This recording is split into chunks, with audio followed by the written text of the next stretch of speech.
molto presto, mattina molto presto, vuoi entrare nella mia stanza? Dissi aprendole la porta, dissi aprendole la porta e non vedendo niente. Di mattina presto presto, di mattina presto presto, vuoi entrare nel mio sommergibile? Disse aprendomi la porta, disse aprendomi la porta e non vedendo il mare, né il ponte, né il ponte. Fai come ti fa più comodo, vecchio divano, vecchio letto, vecchia poltrona. Fai come ti va meglio, vecchio divano, vecchio letto, vecchia poltrona. Lai, lai ra, lai, lai ra, lai, la.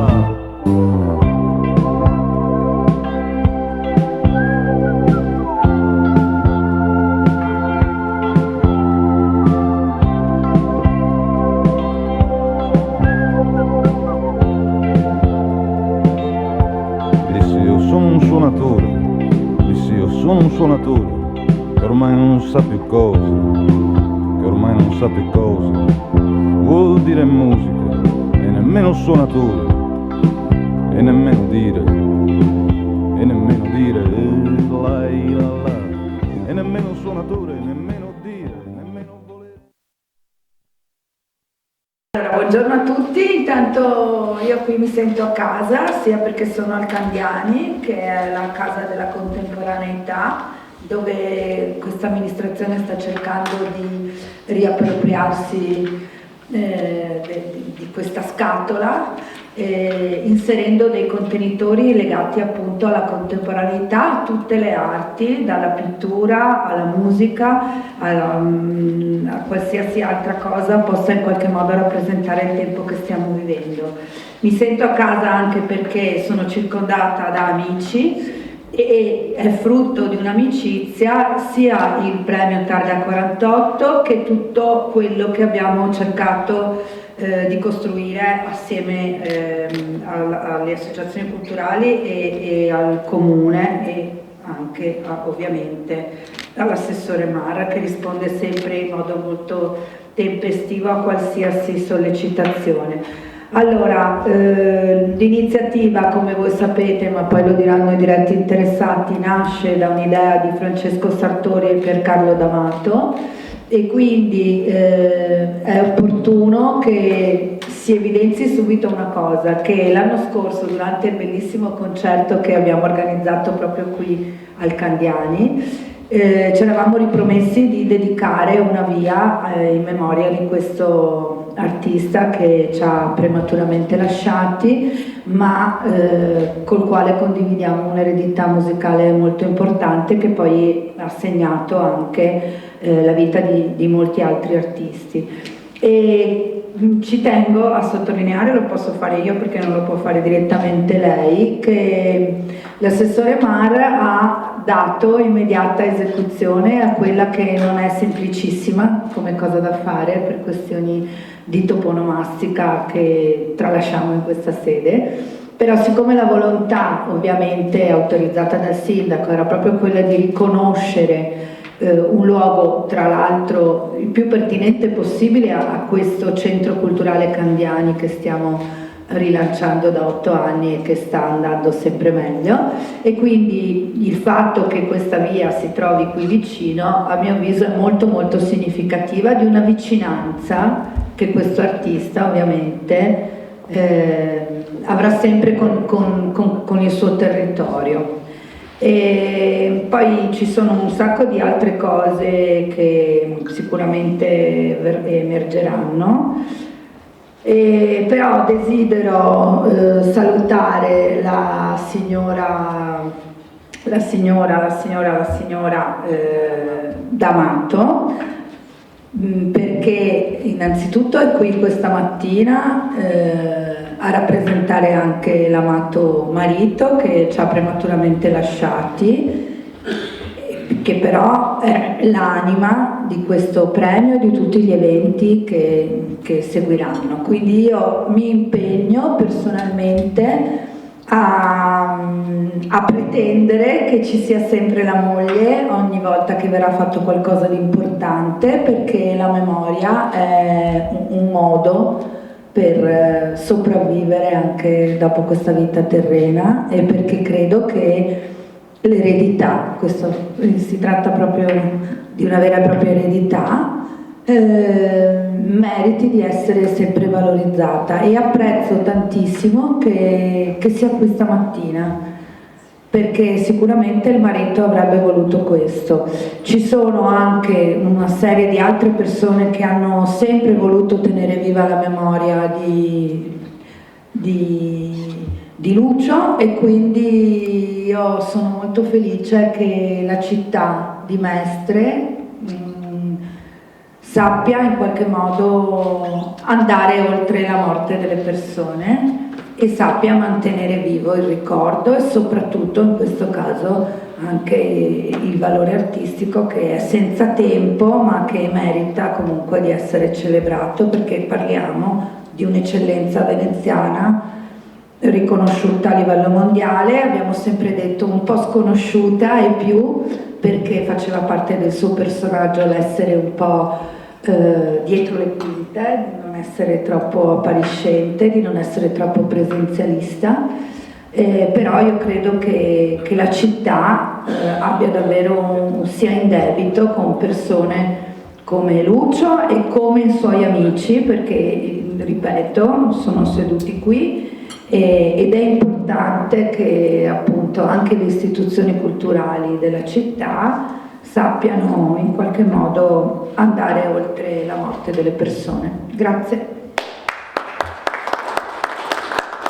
Ecco, grazie. Io sono Michele Bugliari, sono diventato, me lo devo ricordare a me, lo ricordo, ve lo comunico a voi, sono diventato il segretario di questa nuova associazione, Targa 48, e il presidente è il nostro amato Francesco Sartori, che sta alla mia destra. Estrema. Estrema destra. Per la brutta, perché noi abbiamo, non siamo proprio di destra, però insomma vabbè. Comunque, volevo dire due cose prima di entrare nel vivo della situazione. Allora, prima cosa, insomma l'anno scorso, quando abbiamo presentato la prima edizione, c'era con noi appunto Piercarlo.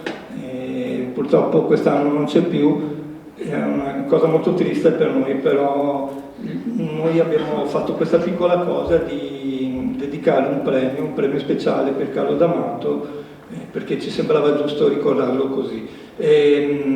Non vogliamo che sia come lo facciamo per Lucio 48, non vogliamo che sia un ricordo triste, ma un ricordo gioioso e pieno di vita, e cerchiamo di pensare che insomma tutte le persone che non sono più con noi comunque vivono sempre dentro di noi. E poi volevo ringraziare l'amministrazione comunale perché ci ha adottato, insomma hanno adottato questa iniziativa, noi li ringraziamo tantissimo, e anche perché, come avete appena sentito, l'ha detto la Presidente Pea, avremo anche la via Lucio 48 proprio in centro. Adesso io non dico niente, non si può dire niente. Ah, e quindi ho parlato io. No, non si può. Hai spoilerato, ma non hai detto il posto preciso, quindi almeno quello lo manteniamo per un altro momento. Allora io direi che Francesco Sartori, avete pazienza, sono emozionato oggi, e potrebbe dire due cose sui valori di questa iniziativa, che è un'iniziativa che ha una duplice finalità. Quindi io passerei la parola a Francesco. Sì, allora i valori di questa iniziativa, ma fondamentalmente rimangono quelli di sempre, cioè cercare di stimolare la creatività, questo è il punto. Poi nello specifico noi da musicisti abbiamo avuto la fortuna e la possibilità di addentrarci in modo importante e pesante su questa attività musicale, avendo anche riscontri importanti, quindi quello che possiamo fare è cercare di portare nello specifico questa dimensione del cantautorato perché ci appartiene, però fondamentalmente l'idea è quella di instillare nei ragazzi uno stimolo, cioè quello della creatività in senso lato, e la stessa associazione, questa Targa 48, che è musicale, associazione musicale artistica, vuole avere questa peculiarità, cioè di poter nelle varie, speriamo altre manifestazioni che avrà la fortuna di poter organizzare, stimolare, eccetera, di indirizzare alla dimensione della creatività, perché credo sia non solo per i giovani, ma sia una questione salvifica, cioè aiuta proprio a elaborare attraverso l'elaborazione del pensiero, ma anche manualità, quello che è, aiuta a elaborare fondamentalmente gli stimoli che ci vengono dalla vita. E credo questa sia la condizione prima che ha permesso a me in particolare, a Lucio, a Piercarlo e poi ad altri musicisti, altre persone con cui ho avuto a che fare, di dare senso a questa nostra esistenza. Quindi, nello specifico, forse il nostro amico Michele è più dettagliato.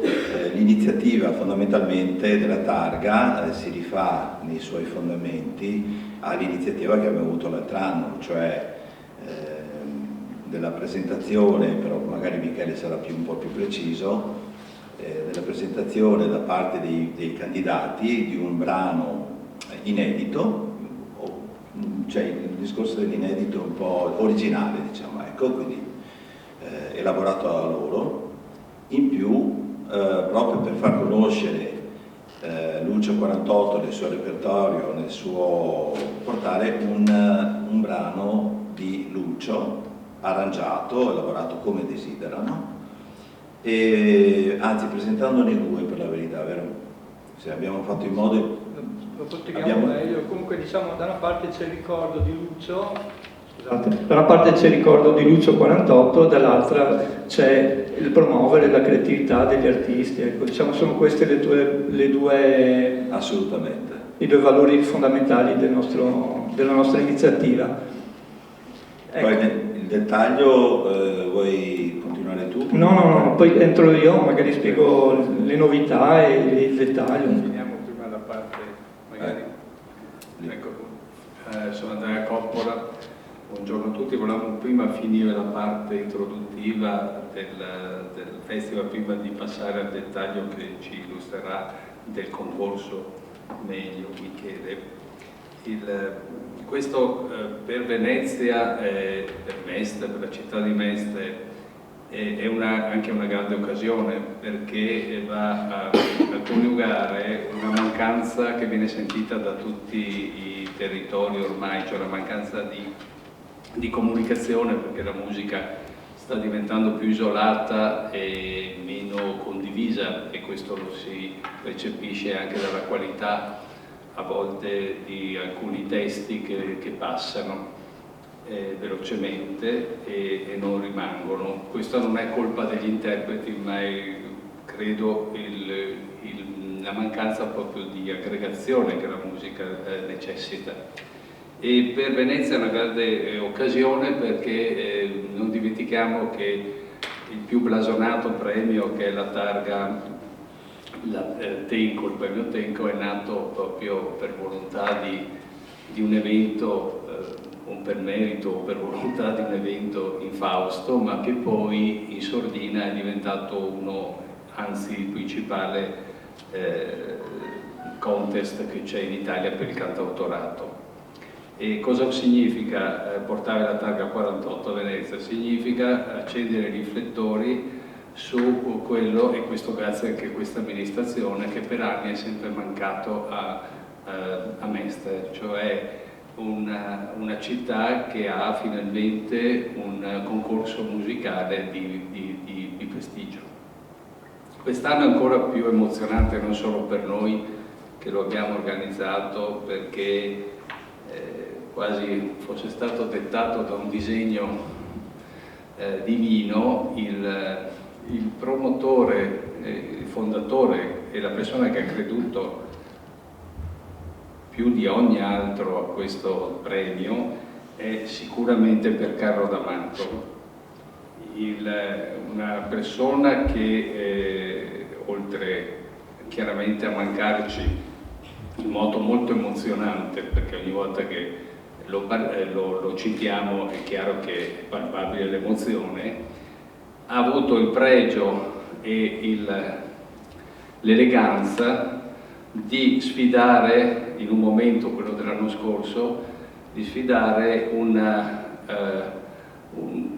manifestazione che era abbastanza complessa, perché Lucio 48, pur essendo lo sconosciuto più famoso del mondo, è una persona che per il suo carattere, per chi l'ha conosciuto, è molto introverso, e quindi anche la sua musica è una musica di qualità d'autore, una musica certo non facile al primo ascolto. E questa sfida che ha avuto dei risultati eccezionali, perché la serata che tutti ricorderanno dell'anno scorso, che si è tenuta qui a Candiani, ha avuto una partecipazione e ha portato un'emozione enorme. E poi quest'anno più che mai noi ci sentiamo anche di approfittare di questo premio anche per ricordare la grande persona, il grande musicista che è Piercarlo D'Amato, che noi riusciamo ogni giorno ancora a comunicare con lui. Quindi per concludere, questa Targa 48 riteniamo e speriamo che abbia una particolarità che la distinguerà dalle altre, dei tantissimi contest che si fanno, che è quella di portare e di riuscire a catturare l'emozione, perché tutte le persone che parteciperanno e che verranno poi selezionate, come spiegherà Bugliari meglio per quanto si entrerà nel dettaglio del regolamento, i finalisti che saliranno su un prestigioso palcoscenico avranno in più un aiuto determinato dall'incombenza di voler trasmettere la conoscenza che hanno avuto di Lucio 48, di Piercarlo D'Amato come autori e anche come amici. Questo serve perché quando si fa la musica è comunicazione, e se no il karaoke, che è la cosa più lontana dalla musica. Io devo cercare di trasmettere quello che sento, e le emozioni servono anche agli artisti per arrivare al pubblico. Quindi noi ringraziamo il Comune di Venezia, il Sindaco, l'Avvocato Pea, che è sempre presente e che ci porta e ci sostiene in questa manifestazione, e riteniamo e speriamo che sia accolta da città di Mestre con grande partecipazione e presenza.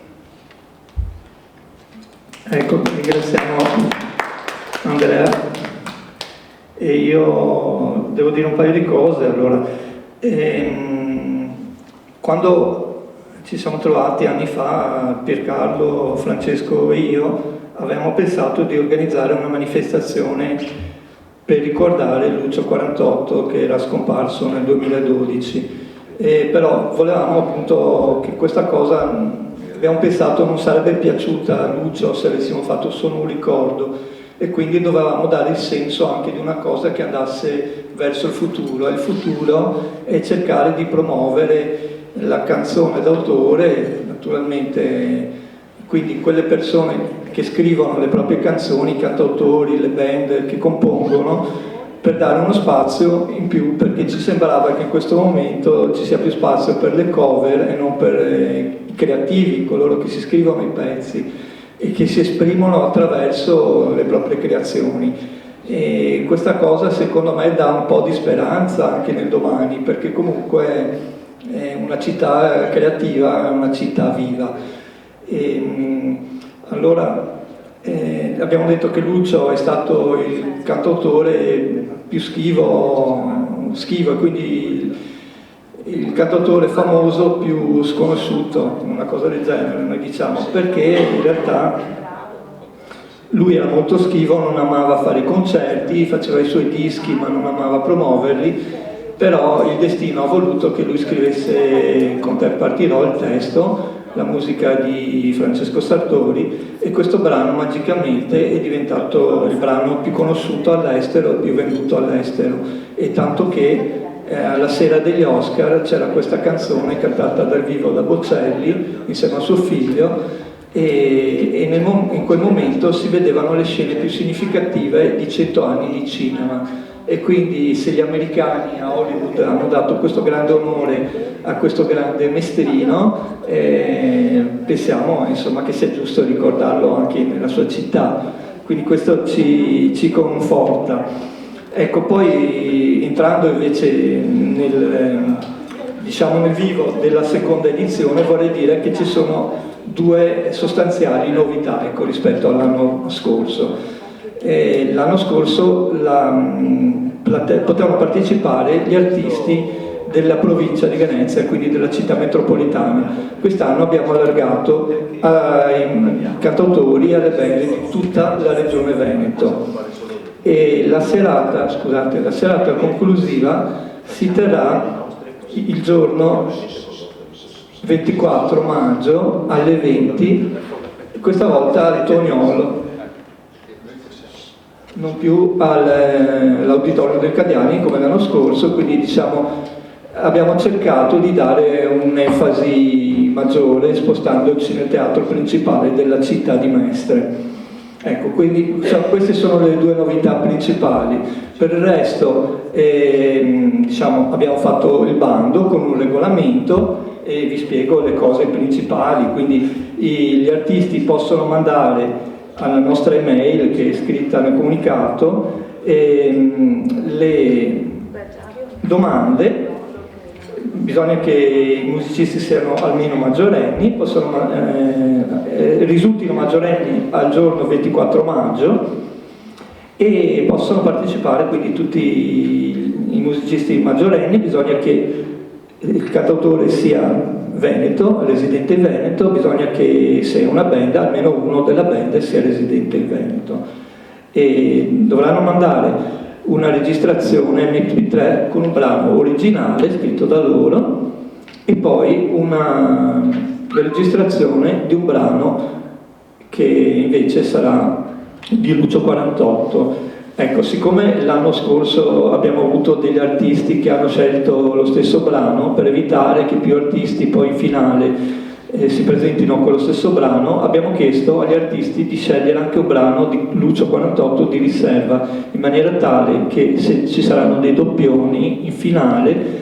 sceglieremo il brano di riserva.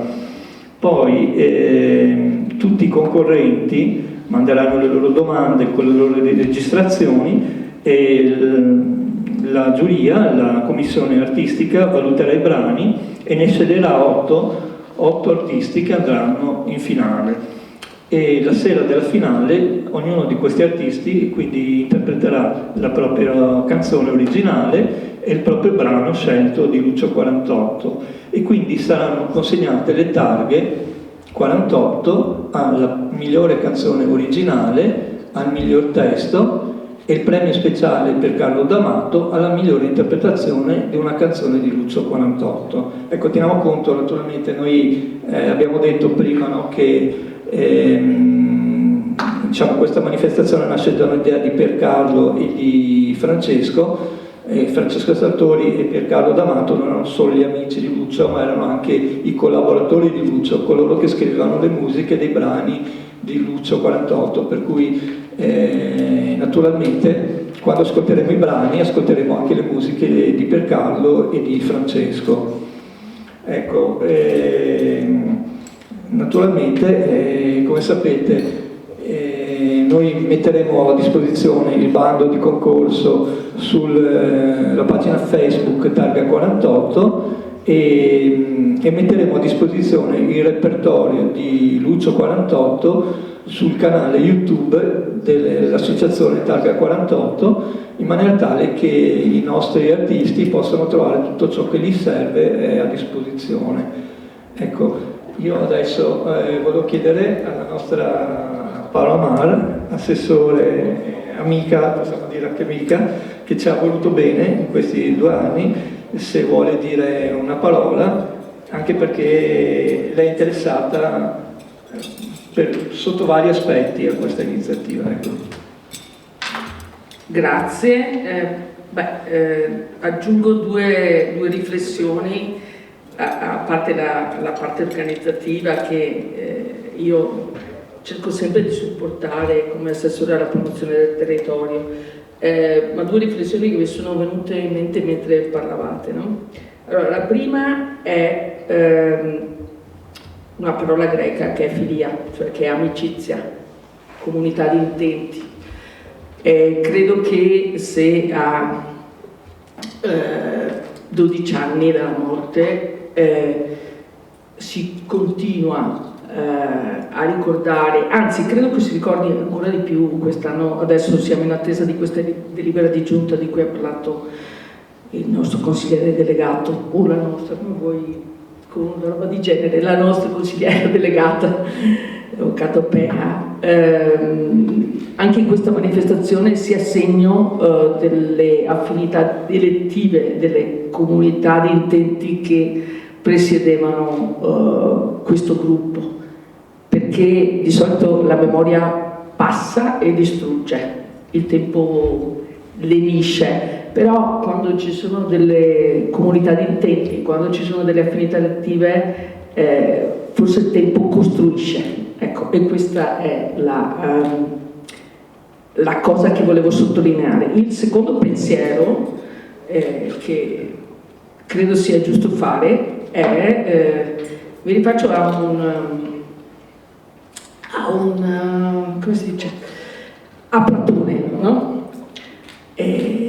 Perché il cantautorato è l'unione fra 2 arti particolari che sono la musica e la poesia, no? Perché come si diceva, non vogliamo fare karaoke, ma spesso e volentieri dimentichiamo che il cantautorato è stato il legame profondo che c'è tra musica e poesia, che deriva da una parola greca che poi esiste, cioè far venire alla luce, all'esistenza, ciò che non c'era. Quindi credo che questa sia veramente una maniera importante, ringrazio gli organizzatori, di ricordare un amico, facendo in modo che, anche perché ragazzi lo sappiamo, è difficile, nemo profeta in patria, lo diciamo spesso, e per ricordare un amico e per risvegliare quella creatività di cui sentivo parlare prima, che spinge anche una città a cambiare.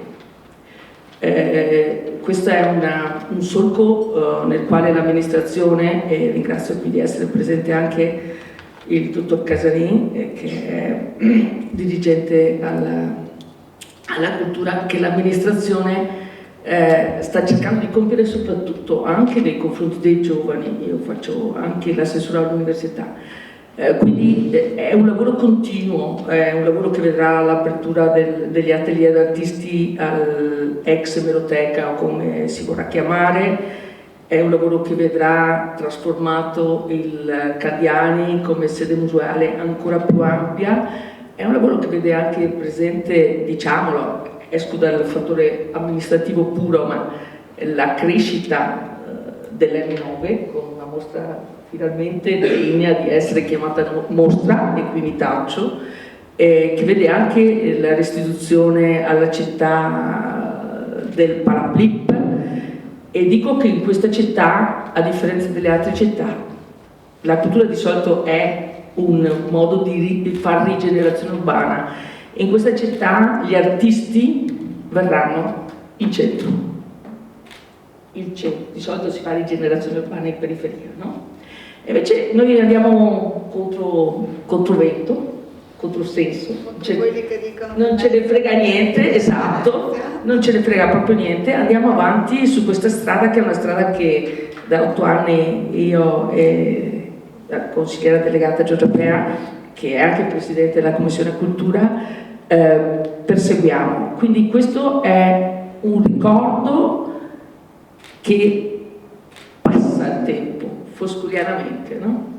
Il tempo può distruggere la pietra, ma non può distruggere i ricordi, e non è un caso che qui intorno al tavolo oggi ci siano degli amici che, nonostante il tempo che passa, hanno avuto la capacità e anche forse quando uno è testardo, no? la voglia, hanno sempre denunciato questo ricordo. La domanda di intitolazione di toponomastica non è di 2 anni fa, è anche precedente. Io però cerco sempre allora, voglio dirlo, la toponomastica non è un supermercato, la toponomastica è un luogo dove si cerca di ricordare, e chi approccia la toponomastica deve pensare che qualsiasi cosa venga intitolata è già un onore. In questo caso, io nello svolgere il mio mandato cerco sempre di trovare qualcosa che abbia un ricordo, che sappia di qualcosa. Questo lo saprete fra un po', come ha anticipato la consigliera delegata Pea, però cerco sempre di trovare quelle affinità, che non sono elettive nel mio caso perché di musica capisco poco, ma quelle affinità di sentimenti, di pensiero, che legano una persona alla sua città. È la cosa che state facendo anche voi e in cui è semplice accompagnarvi, quindi vi ringrazio di vero cuore. Ecco, io ringrazio l'assessore Paolo Amaro anche per il cuore che ci ha messo in questa iniziativa e nelle sue parole, e vorrei dare la parola, se vuoi dire qualcosa. No? Va bene, allora c'è la Giorgia Pea che viene in soccorso. Dico io quello che con grande modestia non dice il direttore Michele Casarin, che è sempre dietro le quinte ma molto presente nella vita culturale della città. Quest'anno questo premio dimostra di crescere ancora rispetto al passato e l'obiettivo è che cresca sempre di più. L'aver dedicato l'anno scorso l'auditorium del Centro Culturale Candiani e quest'anno il passaggio al Teatro Toniolo, dove senza il direttore Casarin non sarebbe stato possibile, e senza il sindaco che coprirà i relativi costi. Questo va detto, non mi piace essere veniale, però obiettivamente dal nostro sindaco abbiamo imparato che i conti devono tornare, e quindi soprattutto quelli che spendono i quattrini dei cittadini attraverso le loro tasse. Quindi io resto una spendacciona, i miei bilanci non quadrano mai, però quelli della città sì. E mi piace evidenziare come appunto quest'anno approdi il premio al Teatro Toniolo, che è un teatro iconico, perché io mi occupo del Teatro Toniolo, anche della programmazione della stagione di prosa, della stagione di musica, della stagione comica, e devo dire che le più grandi compagnie teatrali, i più grandi produttori desiderano venire a Mestre più che a Venezia, per moltissime ragioni, e che il Teatro Toniolo è un teatro di eccellenza, quindi mi piace che quella serata sarà riempito di musica eccellente. Tutto qua, grazie. E quindi noi ringraziamo ancora enormemente l'amministrazione comunale, il sindaco, l'assessore Paolo Amar, la consigliera delegata e presidente della Commissione Cultura Giorgia Pea, e naturalmente Michele Casarin, perché insomma senza di lui il sindaco, l'abbiamo detto. E chiediamo diffusione giornalistica in modo che partecipino. E chiediamo giusto? che veniate. A proposito di diffusione, c'è The Voice lì in fondo, che io gradirei si potesse alzare solo un attimo, e poi vorrei che prendesse contatto con l'associazione culturale, perché se dalla sua voce e dalla sua radio, la radio per la quale lui si spende quotidianamente, potesse essere veicolato il messaggio e poi creata una partnership, sarebbe già un passo molto importante. Io ci tengo perché è davvero la voce più bella della città, non ha assolutamente timore di essere smentita questa mia affermazione, e quindi no, davvero lo dico col cuore, e quindi mi piacerebbe tantissimo che appunto il senso della conferenza stampa di oggi, dove il prossimo anno voglio tutti, un sacco di giornalisti, dobbiamo organizzarci in modo tale che ce ne siano tantissimi, è quello di veicolare, di diffondere in modo capillare queste attività culturali, queste iniziative, perché poi non si dica che a Mestre non si fa nulla, perché non è vero. Grazie. Ecco, ringrazio la consigliera delegata e volevo ricordarvi che la serata finale sarà all'ingresso gratuito per il pubblico. Ecco. Il giorno 24 maggio alle ore 20, poi naturalmente vi comunicheremo le modalità, insomma, probabilmente vediamo se ci sarà prenotazione o meno, non lo so, vediamo. Dipende, bisogna. Allora, mi dicono bisogna. Allora sarà prenotazione e vi comunicheremo le modalità per prenotarsi. Sì, per evitare che naturalmente uno si crei una ressa, ecco, per evitare questo. Grazie a tutti. Se avete domande, noi siamo qui.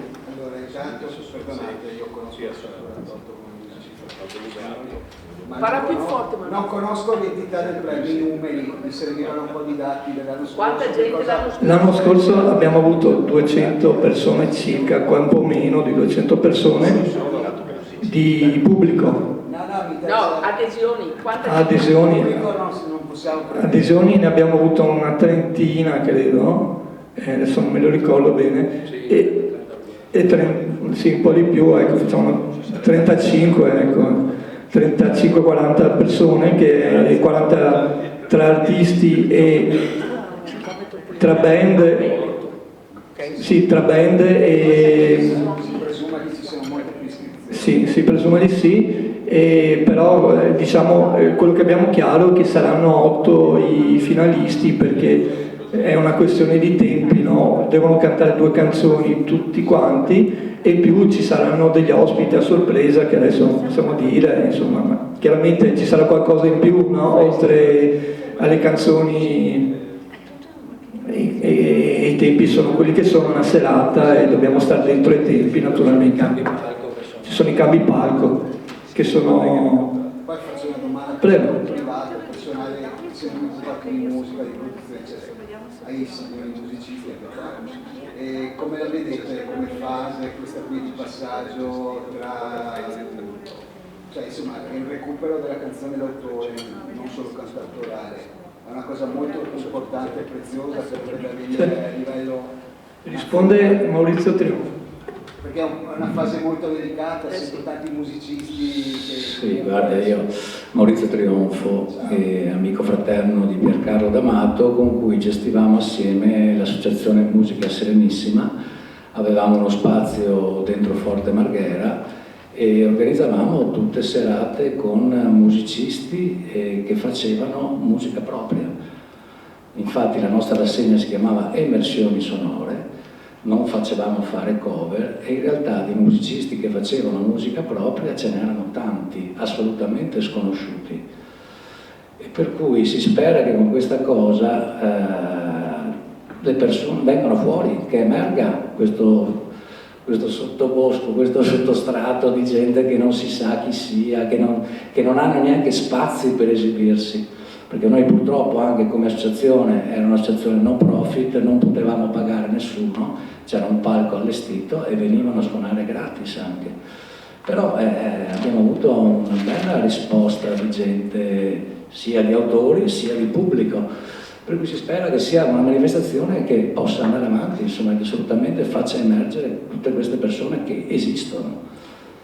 Aggiungo al pensiero di Maurizio una particolarità, perché di solito in tutti i festival dove c'è l'inedito, e per inedito si intende il brano originale, perché inedito sarebbe un brano che non è stato pubblicato, però diciamo un brano originale.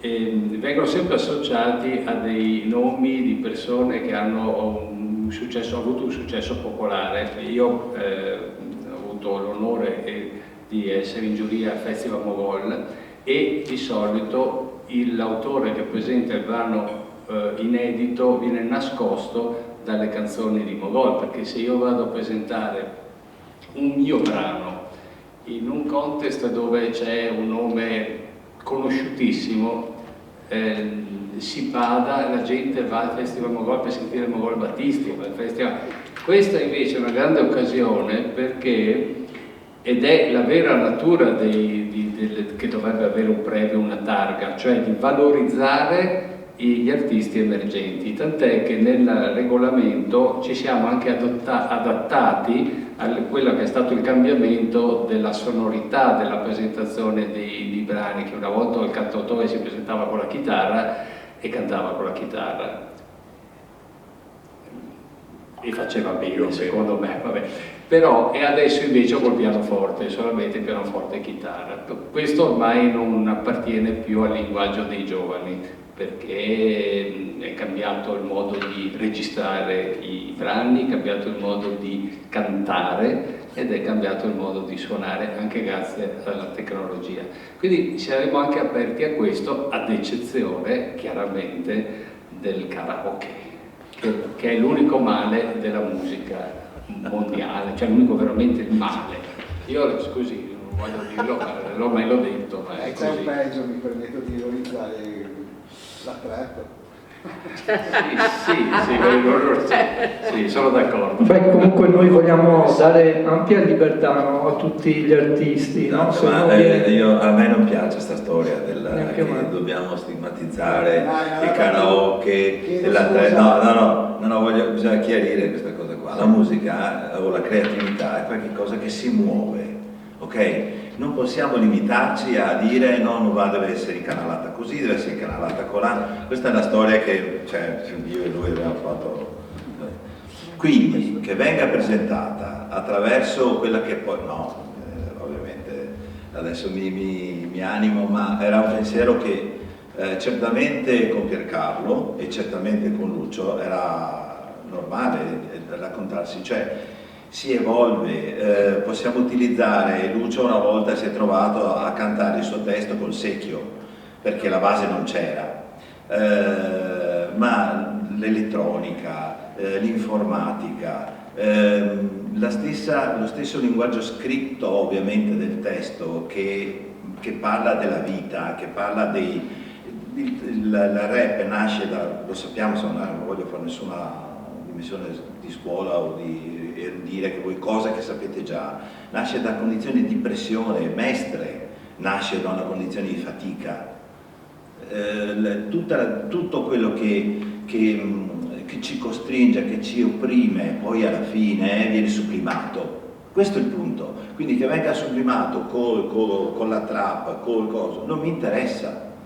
La volgarità gratuita va chiusa. Questo sì. Ma ti chiedo scusa subito, era una battuta. Anch'io l'ho colta come battuta.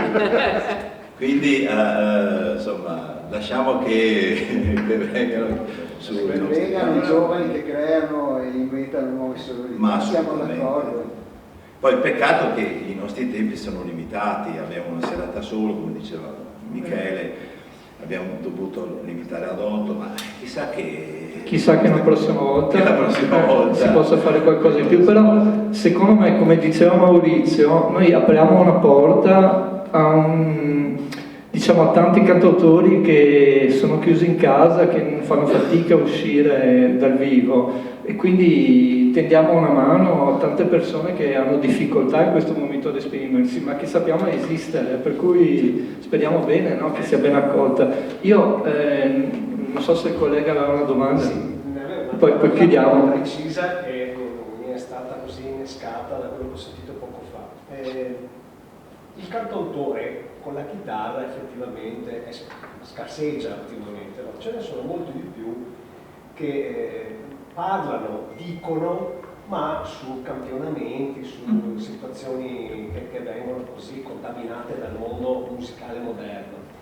Quello che volevo capire io è che siccome di questi ce ne sono veramente tanti, tantissimi, soprattutto giovanissimi, che è effettivamente il bacino al quale si vorrebbe attingere, no? Come faranno a concertare le canzoni di Lucio con quello che effettivamente loro sanno esprimere realmente? Ma questa è la questa E noi abbiamo messo solo un limite, diciamo, per l'esecuzione dal vivo, no? Ci abbiamo discusso un po' e abbiamo deciso che comunque il cantautore potrà usare anche ausili elettronici, ma la parte elettronica non dovrà costituire la totalità dell'accompagnamento musicale, cioè deve essere una cosa che crea un colore, che aiuta, ma deve esserci una parte suonata. Ecco. Ma non possono essere delle basi complete. Non può essere una base... La trap diciamo che è un po' fuori gioco. Diciamo che io conosco artisti, insomma, sapete, faccio il giornalista musicale, no? Conosco artisti che hanno la musica dal vivo sul palco con le chitarre elettriche, per cui non vedo, cioè noi siamo per la libertà di espressione totale, però chiaramente cerchiamo di avere la musica dal vivo, perché è una serata dal vivo. Non vogliamo creare problemi a nessuno e porre limiti alla creatività di nessuno. C'è anche un vantaggio però per la musica di Lucio 48, perché Lucio 48 era avanti mezzo secolo, quindi non è più difficile magari per un giovane o più facile interpretare un bellissimo brano di Sergio Endrigo, perché lo può fare suo e lo fa con le armonie che ritiene, con gli arrangiamenti che ritiene, ma Lucio 48 era già molto all'avanguardia, quindi non è già un lavoro. diventa una sfida. Quindi io, scusate, direi necessaria. Devo chiudere perché ci sono impegni istituzionali e ci vedremo alla prossima conferenza stampa molto volentieri. Vi ringraziamo tutti, grazie per essere stati qui e buona giornata a tutti.